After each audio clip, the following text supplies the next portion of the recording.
Pêncî kesî. Li Pirtûkxaneya Serokkomariyê ji dema hatiye avakirin û vir ve gelek çalakî tên lidarxistin.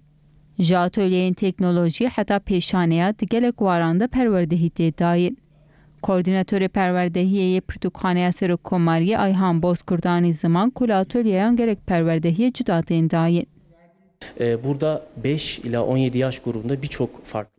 Li vir ji bo zarokên 5 salî heta ciwanên 17 salî gelek atölyeyên me yên cuda hene û hemû atölyeyên me bêpere ne. Ji zanistê heta kişikê gelek atölyeyên me hene. Niha jî li Pirtûkxanê perwerdehiya NFT dê werê dayîn. Tenê ciwanên ji 12 mezintir dikarin serî vê perwerdehiyê bidin.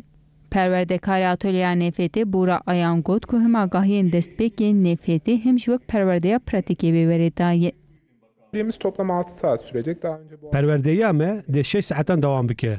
Perwerdeya me bêpere û kontejana me 5 kese. Pêşî em ê tiştên destpêkê hînî wan bikin. Dûre jî em ê derbasî pratikê bibin. û em ê bikin ku NFTya xwe bi xwe çêkin. Di dawiya perwerdehiyê de sertîfika jî dê werin dayîn.